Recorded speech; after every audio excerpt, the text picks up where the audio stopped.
bonsoir. Merci pour la parole de bienvenue.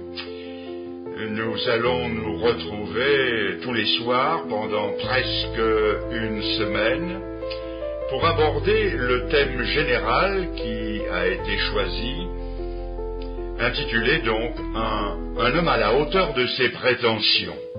De quel homme s'agit-il ?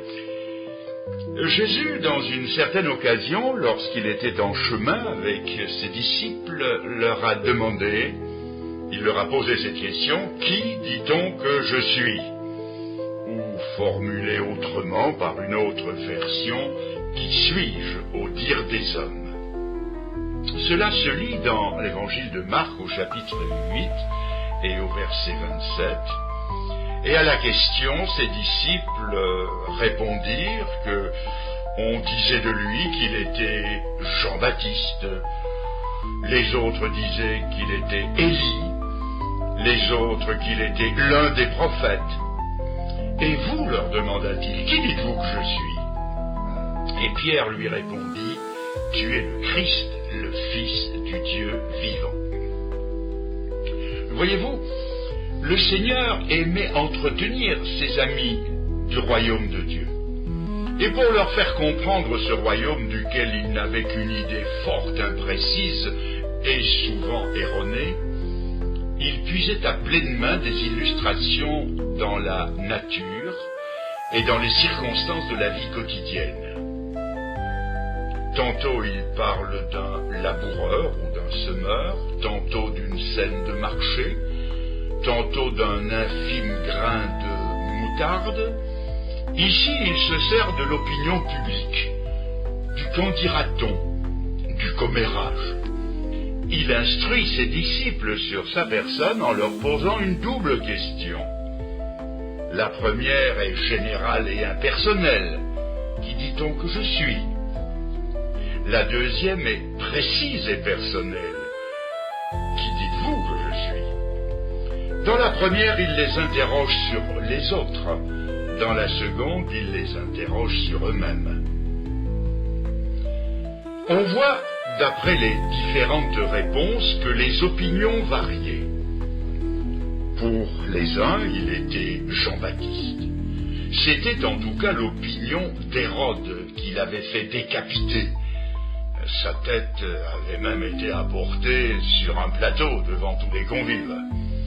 Et depuis ce jour, les ombres du remords peuplèrent les nuits d'Hérode. Sa conscience le poursuivait, et il se mit à voir le spectre de Jean-Baptiste partout. Et quand il entendit parler de quelqu'un qui annonçait le royaume de Dieu de façon puissante et par des miracles, il crut que Jean-Baptiste était ressuscité des morts. Ainsi Hérode, et d'autres avec lui, croyaient que Jésus était une sorte de réincarnation de Jean-Baptiste. D'autres croyaient que c'était Élie le prophète. La vie d'Élie avait été marquée par 7 grands miracles retentissants. Élie était l'homme hardi qui osait affronter le méchant roi Akab. C'était aussi l'homme qui échappait sans cesse à ses poursuivants. Et sur ces points-là, la vie du Christ présentait une certaine ressemblance avec celle d'Élie. Il était donc facile de les prendre l'un pour l'autre, d'autant plus qu'une prophétie, la dernière de l'Ancien Testament, disait qu'Élie devait revenir. Ainsi, pour certains, Jésus c'était Jean-Baptiste, pour d'autres c'était Élie, et pour d'autres c'était un prophète de plus. Il ressort de tout ceci qu'on n'avait de lui qu'une idée assez vague, mais il se dégageait de sa personne, de sa conduite et de son enseignement un tel rayonnement que non seulement on le prenait pour un prophète, mais encore pour un grand prophète.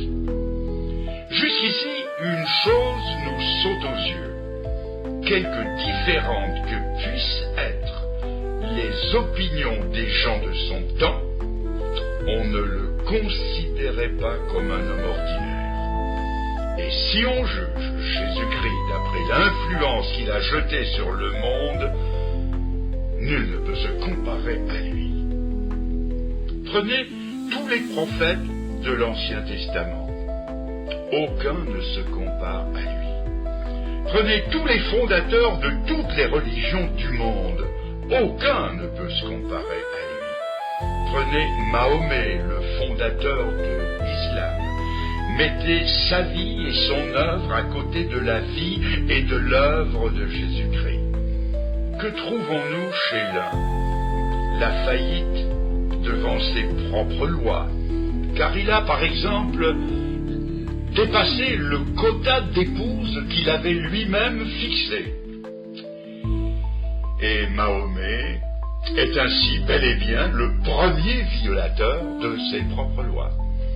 Quant à son œuvre, on la voit se propager à la pointe de l'épée dans des fleuves de sang, tandis que chez Jésus, nous le trouvons partout vivre à la hauteur de son enseignement, et nous le voyons vivre, vaincre et mourir par la seule force de l'amour. Le seul sang qu'il ait jamais répandu, c'était le sien. Aucun ne pouvant soutenir la comparaison, nous ne continuerons pas à les comparer. Après avoir lu ce que sa génération disait de lui, voyons un peu ce qu'en dit la nôtre, car après 20 siècles de christianisme, on devrait savoir qui est Jésus. Eh bien, reprenons sa question. Qui dit-on que je suis?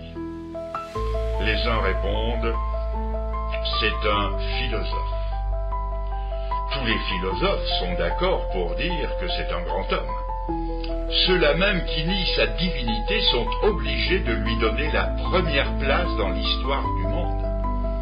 Un de mes amis, qui avait lu Nietzsche, Kant et Platon, m'a dit qu'aucun système de philosophie n'égalait celui de Jésus-Christ. Sur le plan philosophique, c'est un grand homme. Qui dit-on que je suis? Un philosophe. Qui dit-on que je suis? Un idéaliste. Quelqu'un qui a suivi sans dévier l'idéal qu'il s'était tracé, le novateur d'un idéal plus élevé que celui de ses contemporains, quelqu'un qui a prêché un meilleur idéal par un meilleur exemple. Qui dit-on que je suis? Un philosophe. Qui dit-on que je suis? Un idéaliste. Qui dit-on que je suis? Un martyr victime de son franc-parler. Non seulement un homme qui a eu un idéal, mais qui a souffert pour son idéal, qui a risqué sa vie pour une bonne cause. Un peu comme Marie Curie, victime de la manipulation du radium, un peu comme tous les résistants de tous les temps qui ont laissé leur vie dans la lutte pour la liberté et contre l'oppression. Qui dit-on que je suis? Un philosophe, un idéaliste, un martyr. Qui dit-on que je suis? Un illuminé. Eh oui, c'est la version actuelle de ce qu'on disait de son temps. Il est fou, il a un démon. Ça se trouve dans l'évangile de Marc et l'évangile de Jean. C'est un mystique détraqué qui s'était proclamé Dieu et qui a été suivi par une poignée d'ignorants dont le fanatisme n'était dépassé que par la bêtise. Qui dit-on que je suis? Un philosophe, un idéaliste, un martyr, un illuminé. Qui dit-on que je suis? Un personnage historique. Quelqu'un qui a vécu il y a très longtemps.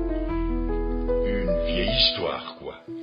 Même si c'est une belle histoire, qu'on ne raconte plus guère qu'aux enfants et aux très vieilles personnes, que l'on garde comme un vieil album de famille qu'on sort aux grandes occasions, à Noël, à Pâques, à la Pentecôte, et encore, parce que ces jours-là, c'est congé. Qui dit-on que je suis? Un grand homme, Seigneur, mais tu n'es plus l'homme des évangiles. Car quand on entend ce qu'on dit de toi, on comprend mieux cette parole de l'Épître aux Hébreux. Considérez celui qui a enduré contre sa personne une telle contradiction. Tous ces avis dont on le revêt Même les plus flatteurs, comme un philosophe, un idéaliste, un martyr, ce n'est en réalité que des dépouillements. Toutes ces opinions n'arrivent qu'à le rabaisser, et parfois même plus que ses détracteurs. Car quand on dit de lui qu'il est fou, qu'il a un démon, au moins là, on ne le croit pas. Si bien que la découverte de qui est vraiment Jésus doit nous tenir à cœur, même si elle doit être laborieuse. C'est ainsi que dans l'évangile de Jean, au chapitre 9, un aveugle né, guéri par Jésus-Christ, a fait la découverte du Fils de Dieu. Lorsqu'il a été guéri, on lui a posé des questions. Et la première fois, il répond l'homme qui s'appelle Jésus. L'homme qui s'appelle Jésus. Pour lui, Jésus, c'est un homme. À de nouvelles questions, il monte d'un cran dans son appréciation et il répond « C'est un prophète. Un prophète. » Une troisième fois, il rencontre le Seigneur, il ne l'a jamais vu, mais il reconnaît sa voix. Il l'entend qui lui demande « Crois-tu au Fils de Dieu ?» Et il répond « Qui est-il pour que j'y croie ?»« Je le suis, moi qui te parle, dit Jésus. » Alors, cet homme se prosterne et il dit « Je crois, Seigneur. » Remarquez cette progression. Un homme, plus qu'un homme, un prophète, plus qu'un prophète, le Fils de Dieu. On retrouve le même scénario chez la femme samaritaine, au chapitre 4 de l'évangile de Jean. Elle aussi a fait la découverte de qui était Jésus. D'abord avec mépris. Elle pense, en le voyant arriver au puits de Sichar, où il est venu puiser de l'eau, elle pense donc méprisante, encore un juif. Puis elle dit, Seigneur, je vois que tu es prophète. Et peu après, elle saluera en lui le Messie. Un homme, plus qu'un homme. Un prophète, plus qu'un prophète. Maintenant, il est le Fils de Dieu, le Messie promis, le Sauveur du monde. Et je me souviens des premières semaines qui ont suivi ma conversion, quand j'ai fait la découverte de Jésus-Christ. J'avais été sauvé de mes péchés, un peu comme cet aveugle dont je viens de parler, qui avait été sauvé de sa cécité, c'est-à-dire sans vraiment connaître l'auteur de son bonheur. Je m'étais repenti de mes péchés devant Dieu, je m'en étais détourné, je croyais que mon salut venait de Dieu seul, que lui seul pouvait me sauver, mais tout en ayant saisi par la foi l'offre du salut, il me restait à faire la connaissance et la découverte de Jésus-Christ. Oh, la souffrance secrète, parce que je ne connaissais pas le Fils de Dieu.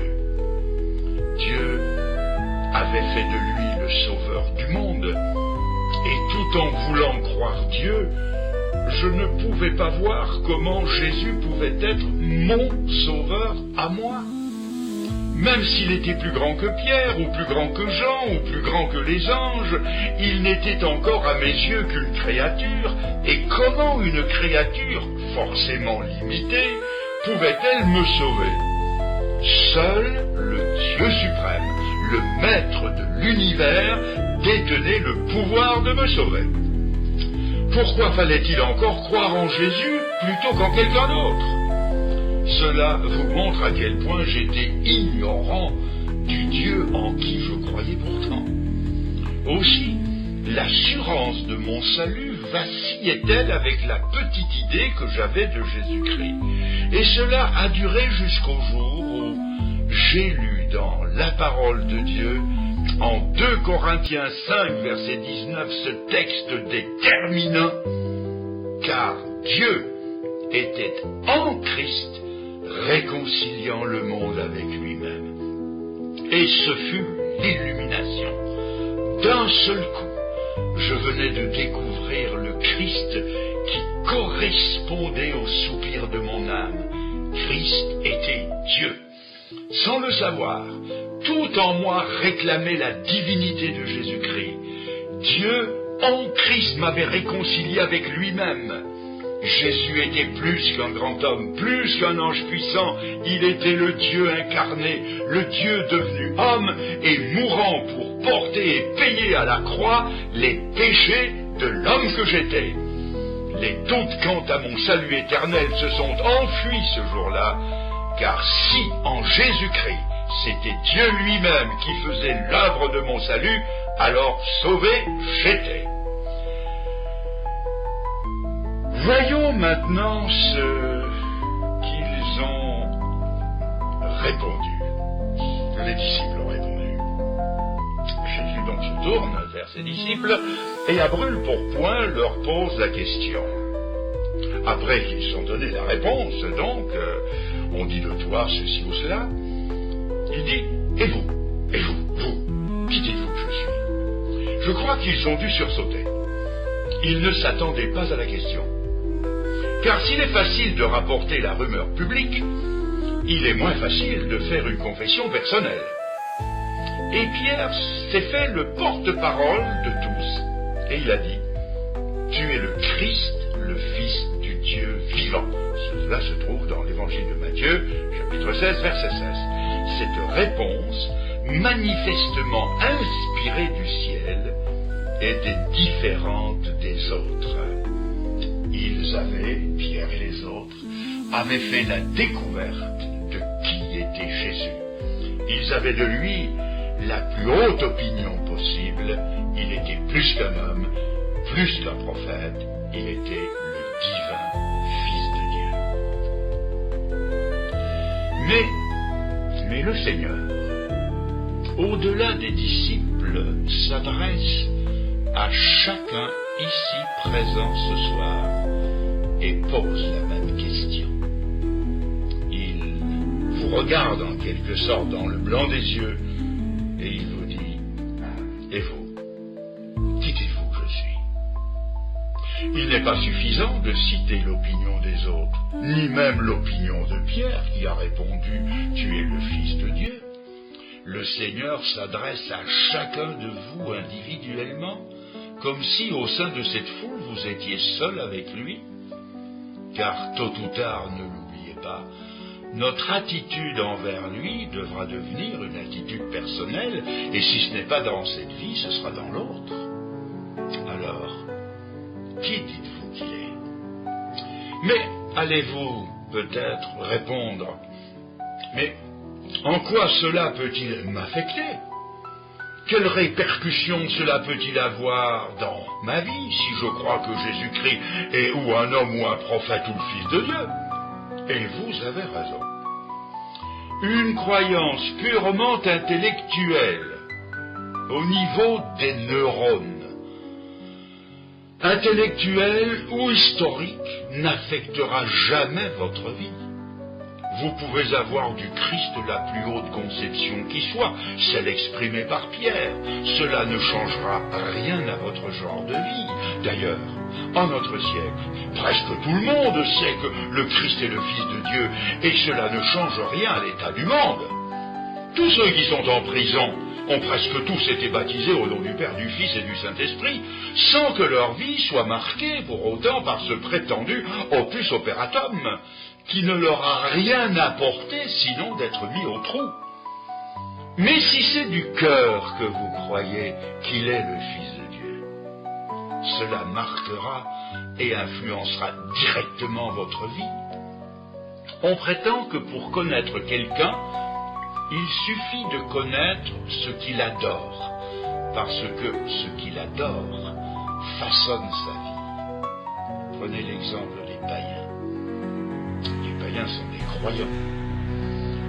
Ils ont fractionné l'unité de Dieu en de multiples dieux qu'ils adorent, et ils ont une vie déréglée qui est le reflet de ce qu'ils croient. Les animistes adorent des esprits qu'il faut apaiser à tout prix. et ce qu'ils croient façonne leur vie qui est pétrie de crainte. Les adorateurs du diable, les satanistes, les vrais satanistes, voient les traits de leur visage, leur faciès, porter les marques démoniaques de la perversité. Et ceux qui n'adorent rien, qui ne croient en rien, ce qui est impossible, ils s'adorent eux-mêmes et en arrivent à la glorification de soi jusqu'à la démesure de l'orgueil et de l'égoïsme. Et pour rester dans l'actualité, ceux qui chez nous idolâtrent Johnny ou Madonna ou Terminator ont leur vie marquée parce qu'ils appellent eux-mêmes leurs idoles, comme ceux de la génération passée qui idolâtraient James Dean, Brigitte Bardot ou Elvis Presley. Ceux qui, en leur temps, encensaient un certain Antoine ou les Beatles, se reconnaissaient du premier coup d'œil, et quelqu'un a dit d'eux, ils ont les cheveux longs et les idées courtes. Alors, comme aujourd'hui, leur vie, leur comportement, leur look, leur choix vestimentaire est à l'image de ceux en qui ils croient. Ils marchent, ils chantent, ils se coiffent, ils s'habillent et même se déshabillent, font des effets de croupe de leur modèle parce que leur cœur est engagé. Voyons maintenant ce qui se passe quand du cœur, dans le cœur, on croit en Jésus-Christ. La Bible nous donne au moins, beaucoup plus que ça, mais au moins 3 révélations du Seigneur. Il est présenté comme le Sauveur, 1, le Seigneur, 2, et le Bien-Aimé, 3. Premièrement, il est le Sauveur. C'est lui qui sauve, et quand on croit en lui, si c'est lui qui sauve, ce n'est plus nous. C'est lui. On ne s'appuie plus sur soi-même et sur ce qu'on a fait pour être sauvé. Le salut tout entier dépend de lui et de ce qu'il a fait dans sa vie, dans sa mort, dans sa croix et dans sa résurrection. C'est-à-dire que dès qu'on croit du cœur que Jésus-Christ est le Sauveur, toutes les prétentions à la propre justice tombent. C'est le début d'une réelle humilité qui s'installe en eux. Deuxièmement, il devient le Seigneur. Il devient notre maître et nous sa chose. C'est lui qui décide, lui le Seigneur. C'est lui qui choisit s'il est le Seigneur. C'est lui qui fait les plans. On ne pense plus que ma volonté soit faite, mais on prie que ta volonté soit faite. Que ce soit pour l'achat, l'achat d'une cravate, ou d'une robe, d'un complet, d'une voiture, ou que ce soit pour le choix d'une carrière professionnelle ou d'une amitié. Mais oui, mes amis, mais oui, j'ai bien dit. Jusqu'au choix d'une cravate, c'est bien ce que j'ai dit. Maintenant que j'appartiens au Seigneur, jamais je ne m'achèterai une cravate à l'américaine, ornée d'une pin-up généreusement dégarnie. Et non seulement la cravate, mais ma langue ne se permettra plus des obscénités. Quand j'achète un complet, je me laisse conduire intérieurement par ce qui honorera le mieux celui qui est devenu mon Sauveur et mon Seigneur, et que d'une certaine façon je représente. Oui, vraiment, Jésus, sans que j'entende des voix qui me donnent des conseils, il me parle. C'est vrai pour vous aussi, mesdames. Quand vous aurez besoin d'une robe, vous pouvez vous inspirer du défilé de mode de Lagerfeld ou de Nina Ricci. Quand vous ferez votre choix devant la vitrine de l'innovation ou de la Samaritaine, peut-être serez-vous attiré par la vitrine qui porte un de ces mannequins. Demandez conseil au Seigneur et je suis sûr qu'il vous donnera son avis. Vous entendrez au fond de vous-même, de votre conscience, sa douce voix qui vous dira « Ma petite fille, cette robe qui a l'air de te plaire elle est taillée dans si peu de tissu. Et si elle se rétrécit encore au lavage, mais tu ne serais pas bien habillé, mais tout juste bien déshabillé. Voyons, regarde dans la vitrine à côté, regarde de l'autre côté, regarde sa classe et sa décence, c'est celle-là qui t'ira le mieux. Voyez-vous, le Seigneur a créé la femme, et il sait mieux que quiconque ce qui ne fera pas d'elle un objet de convoitise. Il est meilleur couturier qu'Yves Saint-Laurent ou Coco Chanel. C'est vrai, mais c'est vrai pour l'achat d'une voiture comme pour le choix d'un ami ou d'un conjoint. Le Seigneur peut être consulté, et c'est alors que se réalise ce qui est écrit. C'est la bénédiction de l'Éternel qui enrichit, et il n'y ajoute aucune peine. Je reprends. Premièrement, quand on croit en lui de tout son cœur, il est le Sauveur. Deuxièmement, il devient le Seigneur. Et troisièmement, il devient le bien-aimé de nos âmes, tel que la Bible nous le présente dans le Cantique des Cantiques. Écoutez, mon bien-aimé est à moi et je suis à lui. Comme un pommier au milieu des arbres de la forêt, tel est mon bien-aimé. J'ai désiré m'asseoir à son ombre, et son fruit est doux à mon palais. La bannière qu'il déploie sur moi, c'est l'amour. Soutenez-moi, car je suis malade d'amour. C'est lui qui aura la première place dans toutes nos affections. Plus personne ne viendra alors y supplanter la place qu'il doit occuper, comme c'est écrit dans l'Épître aux Colossiens, chapitre 1, verset 18, afin d'être en tout le premier. Je peux vous assurer que lorsque de tout son cœur on croit en Christ comme Sauveur, Seigneur et bien-aimé, la vie change et se façonne à la ressemblance de Jésus-Christ.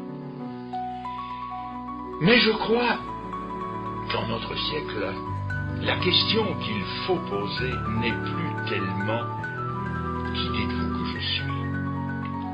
Tous ceux qui m'écoutent ce soir, ou qui écouteront l'enregistrement de ce message, mais tous savent que le Seigneur est le Sauveur et le Fils de Dieu. Si Jésus-Christ était ici à ma place sur cette estrade et devant ce micro, je crois qu'il poserait sa question un peu différemment. Il dirait, vous dites que je suis le Christ, vous dites que je suis le Sauveur, vous dites que je suis le Fils de Dieu, mais comment le dites-vous? De la tête ou du cœur? La Bible dit dans l'Épître aux Romains, chapitre 10 et verset 9, si tu crois dans... Oui, si tu crois dans... mais dans ton cœur, et que tu le témoignes de ta bouche, tu seras sauvé. Tous, vous croyez au moins de la tête. Ce que Dieu veut pour que vous soyez sauvés, c'est que cette croyance descende 35 cm plus bas, c'est-à-dire dans le cœur. Et cela peut se passer ce soir. Vous pouvez rentrer chez vous en route pour le ciel et avec la paix du ciel dans votre cœur. Voulez-vous l'inviter dans votre cœur?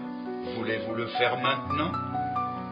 Nous allons nous recueillir quelques instants dans le silence et vous pouvez vous décider pour lui dans un court moment de prière et de décision. Si cela peut vous aider, les quelques mots, les quelques phrases que je vais dire lentement, vous pouvez silencieusement les lui dire comme si elles étaient les vôtres. Alors nous nous inclinons. Et vous lui dites, de tout votre cœur, vous le répétez intérieurement. Dites-lui, Seigneur, jusqu'à aujourd'hui, tu n'as été ni mon Sauveur, ni mon Seigneur, et encore moins le bien-aimé de mon âme. Dites-le lui. Je te demande pardon. pour cette longue indifférence. Dites-lui, oui, pardonne-moi ce péché d'indifférence et tous les autres. Dites-lui encore, dites-lui, Seigneur, je veux commencer à te ressembler dès aujourd'hui. Et je te laisse entrer dans mon cœur, je te laisse entrer dans mon cœur pour venir y faire cette œuvre de transformation. Je crois, Seigneur, que tu es le Sauveur. Je crois maintenant que tu es mon Seigneur. Je crois que tu es le bien-aimé. Ô Seigneur, deviens mon bien-aimé à moi. Seigneur, dis-lui, Seigneur, sans réserve et sans retour, je me donne à toi ce soir. Merci, Seigneur. Merci. Amen.